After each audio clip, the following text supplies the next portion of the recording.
Our next guest is Giada D'Amaco, and she's from Grado Zero Espace. It is a design and research firm in just outside of Florence. Is that correct? Yep. Okay. Near Florence.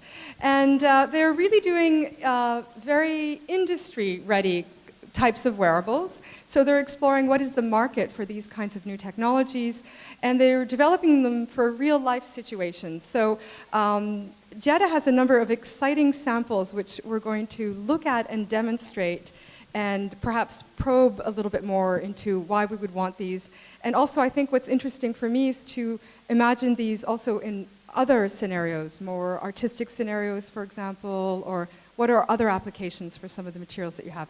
But perhaps to begin with, could you tell us a little bit more about what is Grado Zero Espace and how do you conduct your research?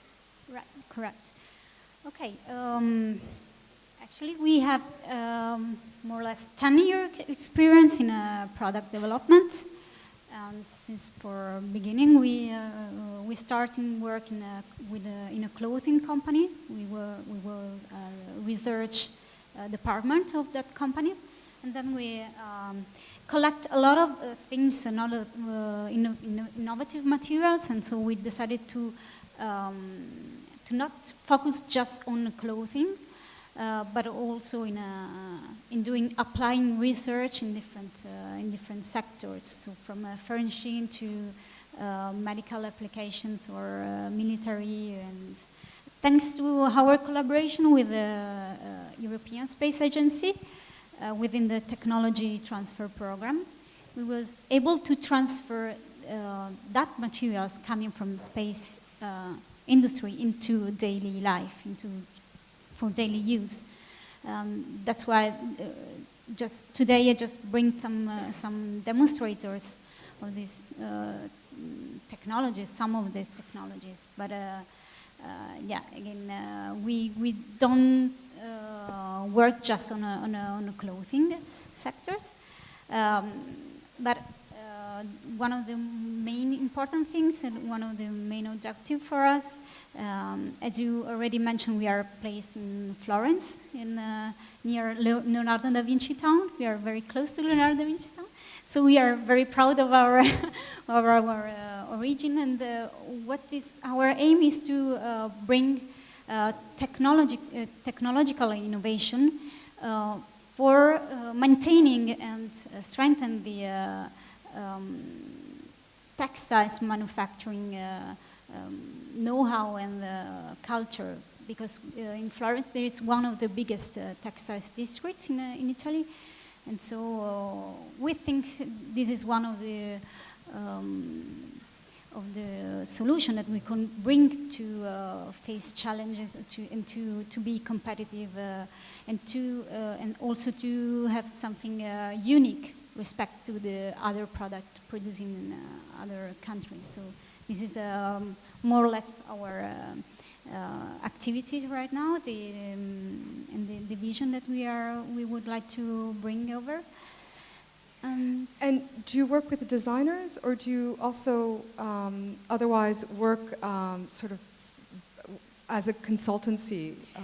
Correct. Yeah, we actually do consulting activity for different industrial domains, and also we do pool research in research projects. And so we are able to monitoring what happened and what could be, which kind of materials can be used in a future life. So, but as well as we are very linked to the industrial process. So we work very strictly close to the industry and to our client. Yeah. So. Shall we look at some of the exciting samples that you have? Sure. Perhaps the first is the Orichalco shirt, and I Yeah. think we need to plug in a hairdryer and get it all warmed up.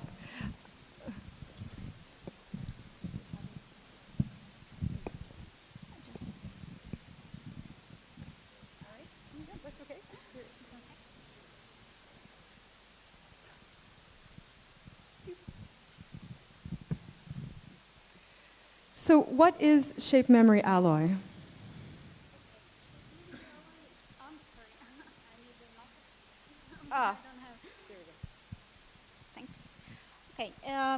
is first alloy. It has an external ability to recover any shape pre-formed and pre-programmed and return upon heated. So this is one of the example of the materials that it is already stiffed, and then we can just pleat it, and we can just modify, and then according to the just simply airflow, it come back to the originally shapes. So.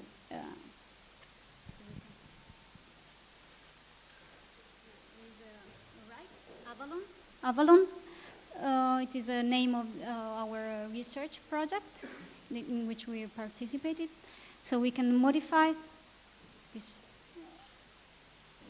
the wire, and then sorry, I put here.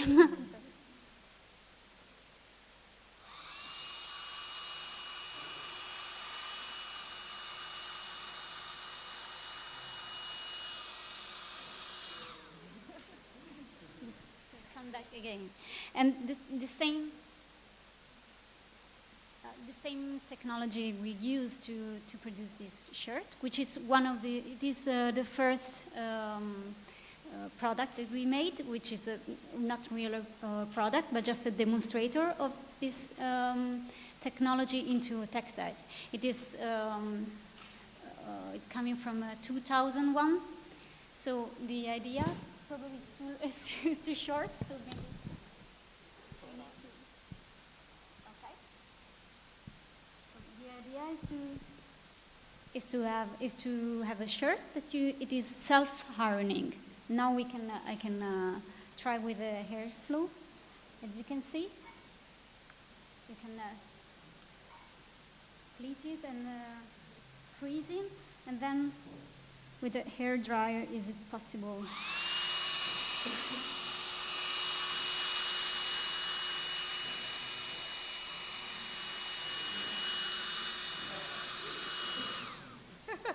I think everyone wants one of these. And of course, we after this experience, we go ahead and develop something very thinner with the diameter, and then mix it with the other fiber. So at the end,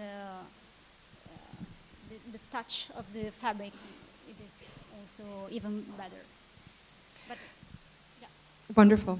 Perhaps we can talk about the hydrogel jacket, and we can ask our volunteer, Ruben, who's right here, the fireman jacket.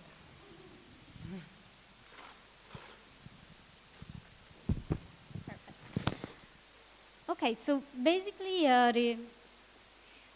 the main aim of this project was to create a thermal as you can see, well, you can just a thermal comfort and moisture management system.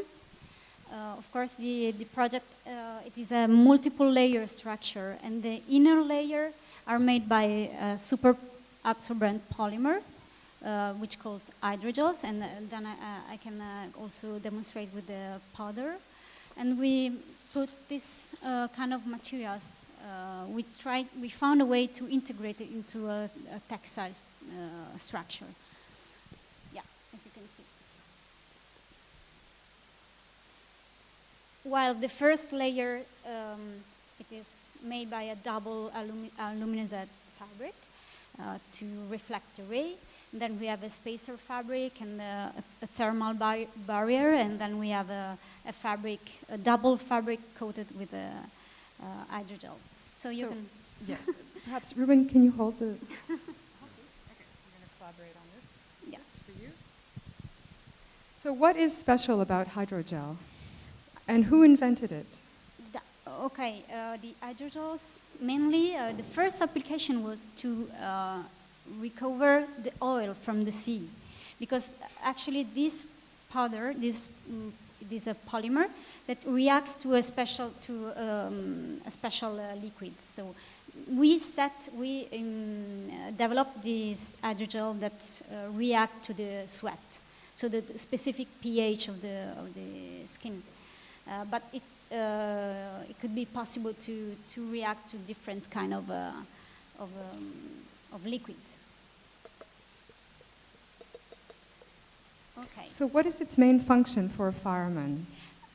The idea is to have to absorb sweat and to release to the other side, to the external layer, and creating a kind of a moisture management.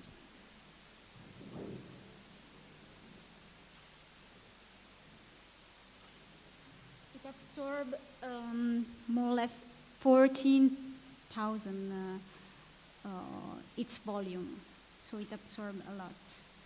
40,000 times? 400. So as you can see, it becomes a kind of a gel, and then it absorbs a very lot of quantity of water, and it releases also in a fast way. Where is it releasing? It's just releasing it out as it absorbs? Yeah, it's like with the hair, it become again dry. May I touch it? Yeah, sure. It's a biocompatible polymer, so it is also used for medical sectors in a surgery. So it is a completely biocompatible material.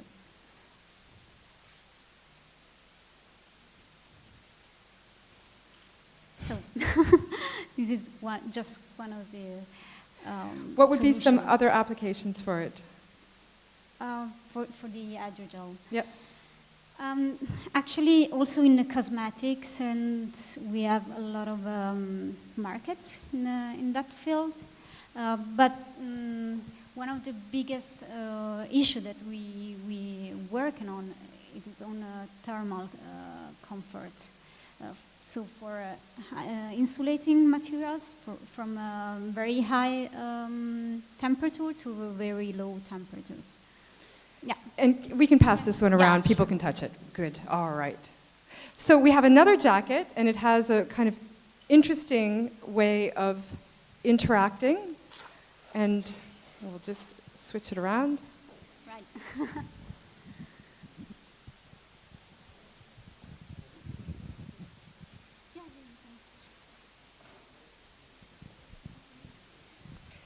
So what the particularity of tell us what the particularity of this jacket is. Yeah, particularly is that integrate different solutions, the leather treatments, and also the smart protection, smart shock absorber materials. So, can we have a volunteer who would like to hit Ruben? Oh, a very weak volunteer. Oh, but apparently you must do it gently. No, are you sure? There is not much to fear because apparently the impact will determine how resistive it is. So here, not here, on the shoulder. Yeah. We have insurance, right? Okay, this technology, which is called G technologies, comes from these intelligent molecules structure that it become stiff proportional to the speed of the impact. So at normal condition is very flexible. It could be replaced the normal protection, for example, for motorcycle. But as soon as you could also try, but you could try here. But very, very speed. You need to do it. You okay? Yeah. Okay. A little bit. No. Do you feel the material changing in the jacket? Yeah. You do, and does it sort of retracts or just? The first time, the faster you got, the better it felt. The better it felt. Excellent. Right. So this is a motorcycle jacket, but what else could we imagine using this kind of smart shock-absorbing material? For different application, mainly for workwear also, sportswear, but also workwear, or to protect any kind of fragile object. So like a suitcase or something like that. But there are so many applications. And also we put also a patented system, which is a leather treatment that protect from the alkaline environments, so marine environments, and from water, from UV rays, and so on. And this particular treatment will be able to, with this treatment, we'll be able to reduce the thickness of the leather, increasing the mechanical properties, and maintaining the good flexibility and elasticity, which is in a leather. It is very important to have a very elastic and flexible materials. Okay, one last hit with the hammer, and then we do the next one. I promise, I think we can play with it after, right? Okay. Okay, all right. So we've got one more piece, actually two that we're presenting. Thank you, Ruben, for being our guinea pig. Thank you. This is a product called Relight. Relight, yeah. Relight. It is a fabric, glass fiber fabric.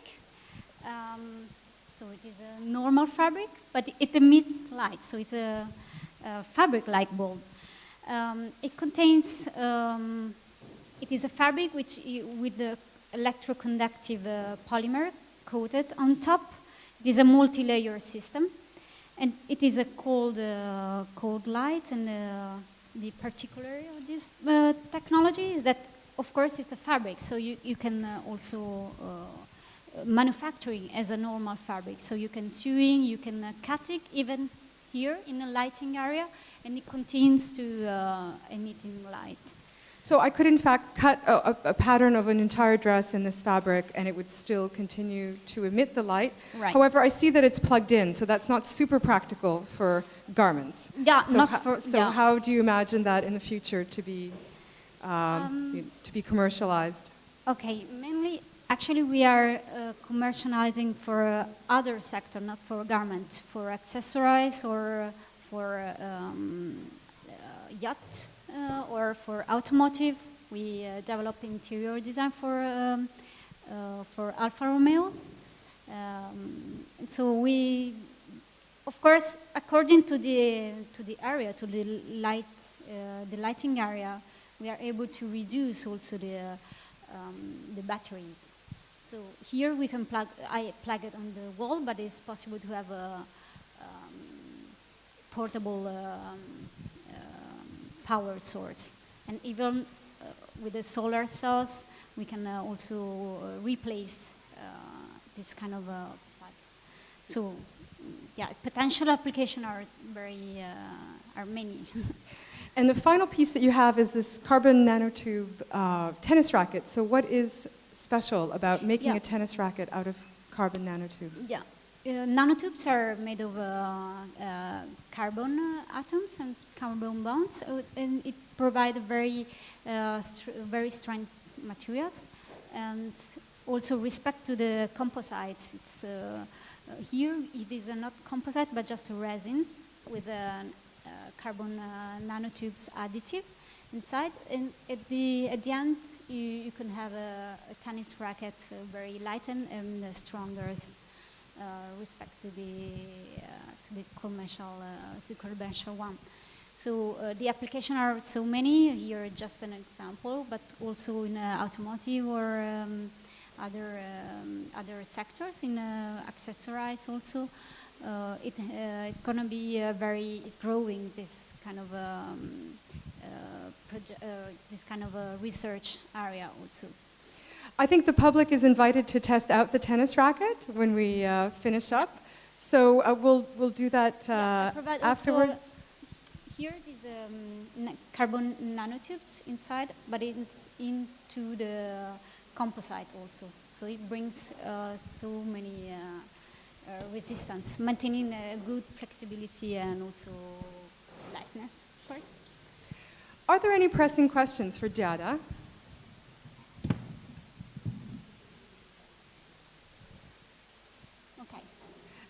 so you're invited to come. Can they try out the clothing and Right. yeah, and all of the various problem. materials? So thank you so very much for your Thank you. presentation. Great. Thank you so much.